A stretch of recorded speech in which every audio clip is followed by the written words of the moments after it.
Sir, ওখান থেকে শুরু করে ওই পর্যন্ত মাঝখানে সব জমি বিক্রি হবে।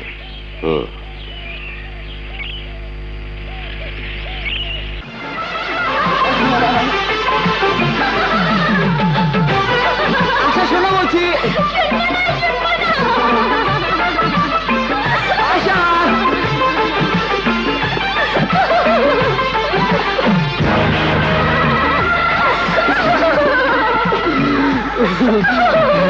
আজ তোমাকে আমি ছাড়বই না। বদমাস, তুই যে এত নিচে নেমে গেছিস তা আমি জানতাম না। আজ তোকে এমন শিক্ষা দেব যাতে আর কোনোদিন কোন মেয়ের ইজ্জত নিয়ে খেলতে না পারিস। আঙ্কেল, ওর কোনো দোষ নেই আঙ্কেল। দোষ নেই? কি বলছো তুমি? সত্যি বলছি আঙ্কেল, ও আমার সাথে কোনো খারাপ ব্যবহার করেনি, দুষ্টুমি করছিল। আমরা দুজন দুজনকে ভালোবাসি। জয়, ওখানে গাড়ি আছে, গাড়িতে গিয়ে বসো। যাও।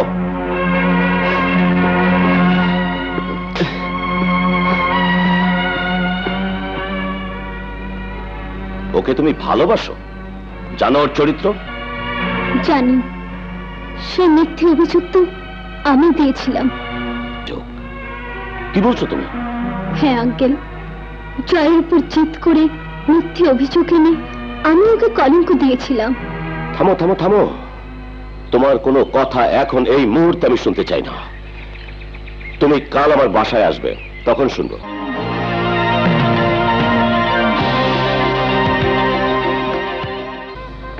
এটা দেখতো। বাহ, মারামারি করণের লেগা এটা খুব সুন্দর।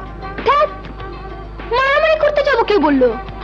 এটা এটা দেখতো। ওরে বাবা রে, ম্যাম সাহেব, যেখানে যাইবেন ওখানে কোনো সার নাই তো?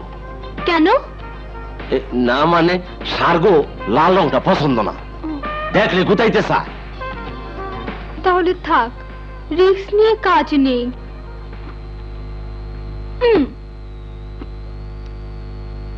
এটা দেখতো। প্রেম করছেন কোনদিন? কেন? প্রেম করলে এইটা পইরা কোনদিন প্রেমিকের কাছে যাইবেন না, দেখলে মুখ ফিরায় নিব। না না, তাহলে এটাও বাদ।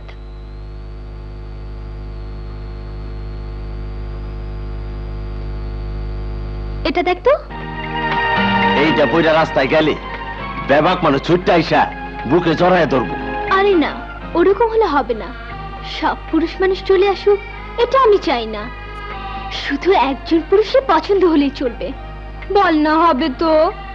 কি কইলেন? পছন্দ হইব না মানে? ওর বাপেরও পছন্দ হইতে হইব। ঠিক বলেছিস, ওর বাবারও পছন্দ হতে হবে। হইব হইব, আপনি এইটাই পড়েন। আমি অফিস থেকে ফিরলাম আর তুমি বেরোচ্ছ? হ্যাঁ, বের হচ্ছি। মিসেস আলমের ম্যারেজ অ্যানিভার্সারি আজ। মিসেস আলমের বিবাহ বার্ষিকীতে আমারও দাওয়াত ছিল। ডার্লিং, তুমি টায়ার্ড হয়ে ফিরলে, রেস্ট নাও। খান শামাকে বলা আছে তোমার ইভিনিংটি দিয়ে দেবে। ওকে, বাই। পাপা,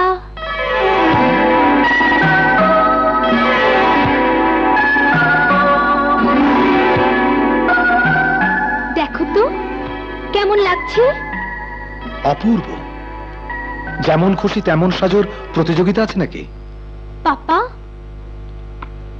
এ কথা বলছো কেন?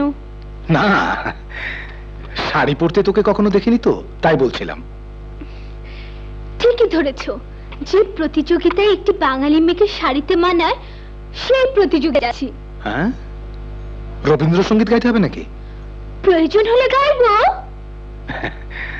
যা, দোয়া করি প্রথম হতে পারলে অখুশি হব না, তবে সবার মন জয় করতে পারলে দারুণ খুশি হব। আসি।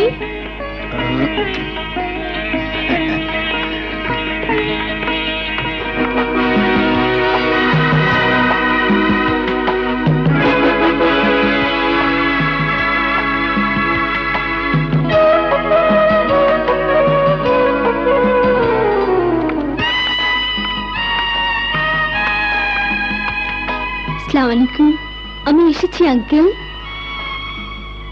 শানা, তোমার ছেলে জয়কে যে ভালোবাসে সেই মেয়ে আশা।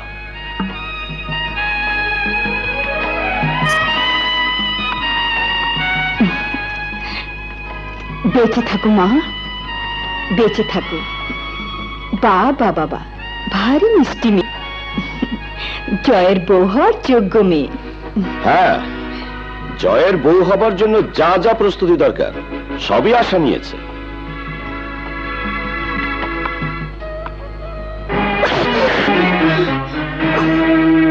তোমার স্পর্ধা তো কম নয়, আমার পা স্পর্শ করো। আঙ্কেল, তোমার ওই নোংরা মুখে আমাকে আঙ্কেল ডাকবে না, নষ্টা মেয়ে। নষ্ট মেয়ে? আমি আমি নষ্ট মেয়ে? হ্যাঁ হ্যাঁ, তুমি নষ্টা মেয়ে। আমার ব্যাংক ব্যালেন্সের পরিমাণ জেনে আমার ছেলে জয়কে স্বামী হিসেবে পাবার যে নীল নকশা এঁকেছ, আমি বেঁচে থাকতে কোনো দিনই তা বাস্তবায়িত হতে দেব না। আপনার মাথা খারাপ হয়ে গেছে। ব্যাংকে আপনার কত টাকা আছে তা আমার জানা নেই, তবে আমার বাবার ব্যাংকে যত টাকা আছে তা আপনার টাকার চেয়ে বেশি না হোক, কম হবে না। এ খবর আমি আপনাকে হলফ করে দিতে পারি। তাহলে তোমার বাবার টাকার গরমে সমাজের চোখে জয়কে আমাকে ছোট করে দিয়েছিলে, সেটা কোন নীল নকশা? আপনাকে ছোট করতে চাইনি, জয়কে তো নয়। জয় আমার গাড়ি ভেঙে দিয়েছিল, তারই প্রতিশোধ নিতে জয়কে সাজা দিতে গিয়ে যে মিথ্যে অভিযোগ আমি এনেছিলাম, তার জন্য জয়ের কাছে কলেজের সবার সামনে দাঁড়িয়ে ক্ষমা চেয়েছি। আজ আপনার পা ধরে ক্ষমা চাচ্ছি।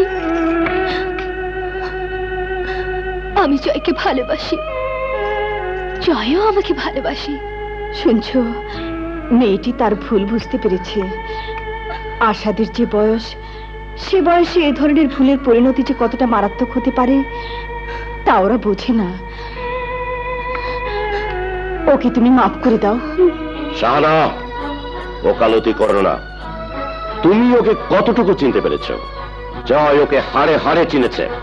জয় তাকে বিয়ে করবে না, এটা জয়েরই কথা। জয়কে ডাকুন, আমি ওর মুখ থেকে কথাটা সরাসরি শুনতে চাই।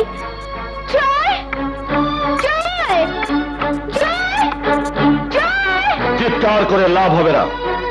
জয় যখন জানতে পেরেছে তুমি এ বাড়িতে তোমার ভালোবাসার দাবি খাটাতে আসছো, তখনই সে বাড়ি ছেড়ে চলে গেছে। কোথায়?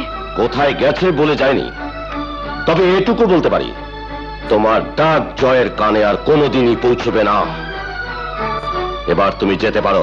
না, আমাকে এত সহজে ভোলাতে পারবেন না। আমি এখানেই দাঁড়িয়ে থাকবো। জয় সে আমাকে বলবে সে আমাকে ভালোবাসে কিনা, সে আমাকে বিয়ে করবে কিনা। বলেছি তো, জয় তোমার ডাকে সাড়া দিতে এখানে আসবে না। বিশ্বাস করি না আপনার কথা। আপনি আপনি মিথ্যে বলছেন।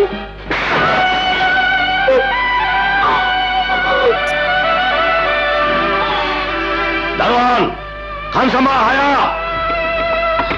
ওগো, চড় মেরে আপনি আপনার বাড়ি থেকে বের করে দিতে পারেন, কিন্তু আমার প্রেম যদি সত্যি হয় তাহলে চড় মেরে আমার জীবন থেকে জয়কে কোনোদিনই আলাদা রাখতে পারবেন না। ওকে বের করে দে। আমাকে বের করে দিতে হবে না, আমি চলে যাচ্ছি। তোমাদের ছোট সাহেবেরা তাকে বলবে তার আশাকে এই লোকটি দূর দূর করে তাড়িয়ে দিয়েছে।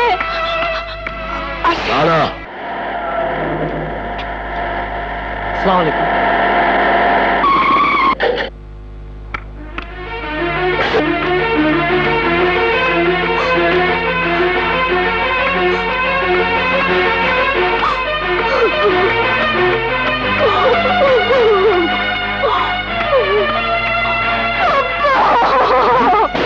আশা, এই আশা, কি হয়েছে মা? কে বকেছে? হ্যাঁ? আশা, তোর গালে চড়ের দাগ? কার এত বড় সাহস যে আমার আশার গালে চড় মেরে 5 আঙ্গুলের দাগ বসিয়ে দেয়? পাপা, তুমি তো আমাকে মারোনি, মাম্মিও কোনোদিন মারেনি। তোমরা আমার পাপ্পা মাম্মি হয়ে কোনোদিন আমার গায়ে হাত তুলোনি। ওই ওই লোকটা কেন আমাকে চড় মারবে, কেন আমাকে অপমান করবে? লোকটা কে? জয়ের বাবা। জয়? জয়টা আবার কে? আমি যাকে ভালোবাসি, যে আমাকে ভালোবাসে, সেই জয়। ভালো শাড়ি পরে সেজে গুজে তুই তাহলে ওদের বাড়িতে গিয়েছিলে চড় খেতে? বল কে সে, কি তার নাম, কোথায় থাকে? নাম বলতে পারবো না, তবে গুলশানে থাকে, 125 নম্বর রোডে 39 নম্বর বাসায়। কোথায় যাচ্ছ পাপা? ওই লোকটির গালে চড় বসিয়ে দিয়ে তোকে চড় মারার প্রতিশোধটা নিয়ে আসি।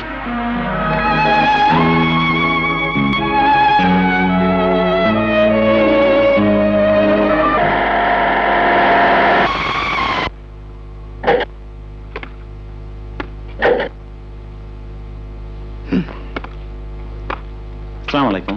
সাহেব বাসায় আছেন? আছেন, তাকে গিয়ে বলো ইঞ্জিনিয়ার ফিরোজ মামুন এসছেন। আসুন।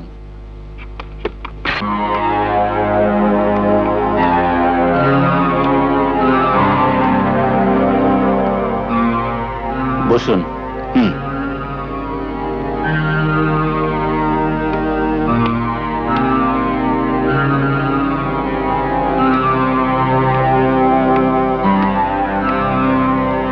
চাচু। আকডুম বাকডুম ঘোড়া ডুম সাজে, ঝাঁক ঝোলক ঝাঁক